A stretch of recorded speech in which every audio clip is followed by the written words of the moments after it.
생산 매출이 많은 회사, 전 세계 1위입니다. 가전제품은 LG가 1위입니다. 그리고 그 LG전자의 공장 옆에 연구소가 있어요. R&D 센터가 있는데 LG그룹 전체 연구소는 서울에 있습니다. 강서구 마곡에 있고요. 그래서 매년 LG그룹 전체의 석박사를 뽑습니다. 뽑아서 그 중에 일부를 창원에 내놓습니다. 창원연구소에 내려옵니다. 창원연구소에 내려왔던 석박사 중에서 20%는 1년을 못 버티고 떠나갑니다. 그러니까 이직률이 20%인 거예요. LG전자에서는 그게 제일 큰 골치거리예요. 근데 제가 이제 도지사로 있을 때 이미 그 일이 그러고 있었는데, 그래서 LG전자 사람들하고 그럼 80%는 왜 남아있는 겁니까? 남아있는 사람들은 어떤 사람들입니까? 그랬더니 이 지역 출신입니다. 그러니까 서울에서 뽑아와도 이 지역 출신들은 여기서 자리를 잡는 거죠. 두 번째로 LG전자 그 뒤에 자기들 창원 공장의 임원들의 출신 지역들을 쭉 분석을 했는데, 쭉 분석을 해보니까 수도권 대학 출신들만 있는 게 아닌 거예요. 지역 대학 출신들도 상당히 많은 비율을 차지하고 있는 거예요. 그래서 이게 그러면 굳이 우리가 인재를 늘 서울에서 수도권에서 뽑아와야 된다고 하는 것도 되게 고정관념일 수 있겠다. 그러면 지역에 있는 대학과 한번 제대로 한번 협업을 해서 지역에서 우리가 필요로 하는 인재를 함께 만들어 보면 어떻겠냐. 그게 이번에 이제 창원에서 LG전자와 창원대가 연구센터를 하나 만드는데 LG전자가 500억을 투자합니다. 그 연구센터는 뭘 연구하는 데냐고 하면 LG전자에서 제일 잘 나가는 게 뭐죠? 제품 중에 에어컨, 그 다음에 청소기. 이게 뭘로 움직이는 제품들입니까? 공기로, 에어로 움직이는 제품입니다. 그래서 앞으로도 이 공기를 가지고 가전제품을 만드는 게 계속 기술 개발이 되게 중요한데, 이 분야의 연구센터는 창원대에다가 한번 만들어 보겠다. 그렇게 하고 창원대에 집중적으로 투자를 하고 아예 창원대학의 연구센터 연구소 하나 만드는 게 아니고 앞으로 창원대학의 이 분야의 석박사들은 LG전자에서 직접 와서 강의도 하고 연구도 같이 하고 그 다음 연구하면서 괜찮은 친구들을 뽑아서 쓰기도 하고, 그래서 LG전자와 창원대가 완전히 이제는 대학과 기업이 따로따로가 아니라 지역에 필요한 인재를 함께 길러내는 체계를 만들어 보겠다. 정부가 지금 하고 있는 5억 3특의 그 전략산업 육성 성장 엔진 만들기가 딱 이 체계로 되어 있습니다. 창원을 포함한 고울경에 아까 말씀드렸던 제조 AI 산업을 육성하겠다. 근데 SK에만 맡겨놓고 갈 수 없는 거 아니겠습니까? 그래서 그러면은 지역의 대기업이나 중견기업 또는 여러 그 중소기업들이 지역에 대규모 투자를 한다라고 하면 그 대규모 투자가 일어나는 그 산업 분야, 그 지역에 전략산업이 되지 않겠습니까? 그 전략산업 분야에 대해서는 기존에 어떤 정부도 하지 못했던 지원 패키지를 확실하게 파격적으로 지원하겠다. 5가지. 첫 번째가 좀 전에 이런 창원대와 같이 하는 이런 식의 인재 양성 사업들은 확실히 지원하겠다는. 그게 이재명 정부의 서울대 10개 만들기 사업이 그런 사업입니다. 들어보셨죠? 그거는 봤는데 성공할 것 같습니까? 처음 들었을 때 서울대 10개 만들기 말은 괜찮은데 이게 성공하겠어? 이런 생각 많이 드셨죠? 서울대하고 똑같은 대학을 전국 10개 만드는 건 불가능합니다. 그렇지 않겠습니까? 그게 아니라 서울대와 똑같은 대학을 만드는 게 아니라 여기 창원대처럼, 그리고 제조 AI가 부울경의 전략산업이면 부울경에 있는 울산에 유니스트가 있죠. 울산과기원, 부산대, 창원대, 진주에 가면 경상대. 부울경에 있는 주요 대학들은 제조 AI 분야만큼은 서울대 이상 가는 대학을 만들어 보잖아요. 그 다음 두 번째로 가전제품과 관련해서는 LG전자가 있고 LG전자가 투자를 하는데 이 분야에 필요한 인재는 이 지역에서 뽑을 수 있게 만들어져야 되지 않겠습니까? 가전제품이 이 부울경의 전략산업이라면 이 분야는 서울대보다 이 지역의 대학들이 훨씬 뛰어난 대학이 되게 하죠. 진주로 가면 진주는 우주항공입니다. 우주항공 분야는 서울에서 사람을 뽑아올 게 아니라 서구 경남에서 뽑을 수 있게 해야 되지 않겠습니까? 그렇게 하려니까 서울대에 1년에 학생 1인당 들어가는 교육비가 6천만 원. 경상대는 얼마인지 아십니까? 2천만 원. 부산대도 좀 많이 들어간다고 하는 데가 2천만 원 좀 넘는 수준. 약 3배 가까이 차이가. 이렇게 차별적으로 투자를 하고 있는데 지방에서 인재를 길러낼 수 있다라고 하는 게 사실상 그동안에는 힘든 일이 아니었겠습니까? 그래서 이제는 지역별로 그 지역의 전략산업 분야만큼은 확실하게 투자하고 지원하겠다. 그래서 빠른 시간 내에 그 분야만큼은 그 지역이 그 대학들이 서울대가 되게 만들겠다. 이건 가능할까요? 여전히 그래도 좀 자신이 안 드시는 요렇게만 그러니까 뭐 교육비 투자 비용 투자한다고 이게 서울대처럼 되겠습니까? 그것만 한다고 그동안 대학에 얼마나 돈을 많이 지원했는데 우리 교수님들 계시니까 잘 아시겠지만 대학의 지원 사업 정말 수도 없이 했습니다. 그래도 안 되거든요. 그렇게 돈만 투자하는 건 안 된다. 기존에 정부 R&D 사업들이 있습니다. 연구개발 사업들이 있고 정부 연구개발비는 전 세계에서 우리나라가 세 손가락 안에 듭니다. 그 비율로. 근데 그동안에는 가기부 따로 산업 따로 중기부 따로 하면서 이게 다 지역으로 내려오면은 그 연구개발이 지역 대학에 제대로 된 인재를 육성하는 사업과는 거리가 있는 사업이 됩니다. 그래서 이제는 이런 R&D 사업도 통으로 묶어서 지역의 전략산업, 그 전략산업과 연계된 대학과 함께 확실하게 그 지역에 집중 지원하겠다. 첫 번째 인재 양성을 위한 대학 지원이 첫 번째고, 두 번째 R&D도 통으로 지원하겠다. 세 번째 연구개발하려고 보니까 뭔가 좀 신기술을 만들어내도 그걸 제품으로 만들려면 실증을 해야 돼. 실험을 다 해봐야 되는데 우리나라는 이거 실험하려고 그러면은 너무 힘들어요. 왜냐하면 우리나라는 규제 방식이 할 수 있는 것만 딱 정해놓고 나머지는 못하게 해놨거든요. 근데 미국과 중국은 거꾸로 할 수 없는 것만 정해놓고 나머지는 다 할 수 있게 해놨어요. 거꾸로 돼 있어요. 그러니 우리나라는 새로운 기술을 개발을 했어요.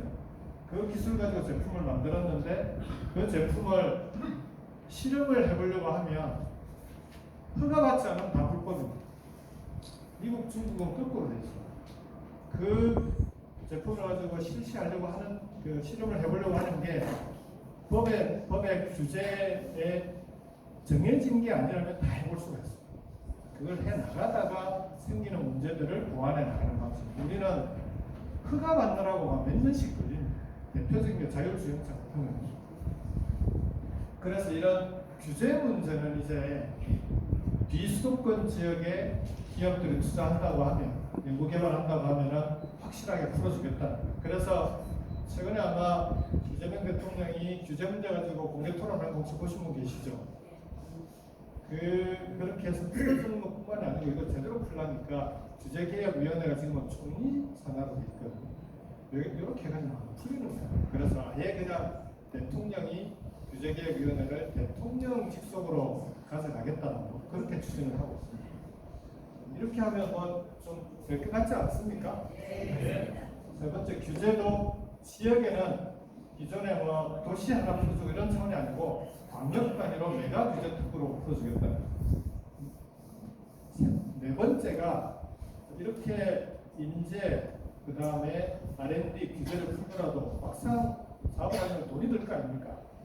거기에 재정, 세제 지원도 기존과는 다르게 확실하게 지원하겠다는 거예요. 마지막으로 재정하고 세제 지원 가지고는 엄발에 오순절이기 때문에 실제 꼭 필요한 투자는 민간 투자도 확실히 되게끔 합니다. 그래서 최근에 국민성장펀드 들어보셨습니까? 얼마죠? 150조 원. 그리고 그게 민간 펀드도 40조를 추가를 합니다. 정부 펀드가 먼저 투자하면 민간 투자는 따라 들어갑니다. 그렇게 해서 실제 지방에 투자해서 기업을 하는데 필요한 건 인재든 R&D든 규제든 자금이든 필요한 건 다 뭐든지 다 투자하겠다는 거예요. 지원하겠다. 그렇게 해서 5종 패키지 지원을 통해서 지역의 전략산업이 육성될 수 있도록 하겠다라고 하는 게 이재명 정부의 권역별 경제권 구축상. 근데 이게 이제 경제권만 만든다고 그 서울에 있는 기업이 지역으로 내려오겠다고 했을 때 기업 입장에서는 이 얘기를 하니까 그러면 한번 검토해 볼 만합니다라고 하는데 또 벽에 부딪힙니다. 직원들이 안 가려고 해요. 직원들이 안 가려고 하는 이유는 뭘까요? 교육. 가장 큰게 교육. 애들 교육. 애들 교육 중에서도 핵심은 서울에서 학교를 나와야 고등학교도 좋은 데 가고 고등학교 좋은 데 가야 좋은 대학 가고 또 거꾸로 반복됩니다. 이번에는 요걸 근본적으로 한번 풀어보자면 잘 생각해 보십시오. 지방에 서울대가 10개가 만들어져요. 서울대 같은 분야별로 대학들이 좋은 대학들이 만들어집니다. 그러면 지금은 서울대를 중심으로 한 줄 세우잖아요. 애들 시험 봐서 한 줄을 세워놓고 성적 따라 아이들을 가게 만드는데 이러니 초중고 교육이 제대로 되겠습니까? 애들끼리 내 옆에 있는 짝꿍이 내가 좋은 대학 가는데 경쟁자예요. 학교 안에서 마음대로 뛰놀면서 애들끼리 팀워크가 만들어지고 그런 교육 자체를 하기가 어렵습니다. 오히려 수업 분위기 망치면 늘 선생님한테 연락 받습니다. 남자애들이 뛰노느라고 에너지가 넘치는데 나가 놀고 와서 땀 뻘뻘 흘리고 앉아있으면 초등학교, 고학년, 중학교 선생님들은 혼내기 바쁩니다. 근데 유럽에 있는 그리고 미국이나 다른 선진국들의 초중고등학교는 운동 잘하는 애가 학교에서 짱이에요. 악기 잘 다루고 잘 놀고 팀워크를 제대로 만들어내고 하는 그런 아이들의 학교에서 가장 생활을 잘하고 훨씬 인기가 좋습니다. 열심히 운동하면서 팀워크도 기르고 체력도 기르고 그 다음에 가장 중요한 건 경기를 하고 나면 경기에 지더라도 승복할 줄 아는 아이들. 이거하고 그 다음에 또 하나가 아이들끼리 자유롭게 토론하게 됩니다. 어떤 주제든지 간에 정치적인 현안이 뭐든지 간에 아이들끼리 스스로 토론하게 됩니다. 선생님이 개입하지 않습니다. 그렇게 해야 혐오와 차별이 아이들 스스로 극복할 수 있는 혐오와 차별을 극복할 수 있는 그런 아이들로 자랍니다. 그렇게 만들려면 대학 문제를 풀어야 됩니다. 그래서 서울대 이렇게 만들기처럼 이런 걸 통해서 우선 대학을 풀겠다는 거예요.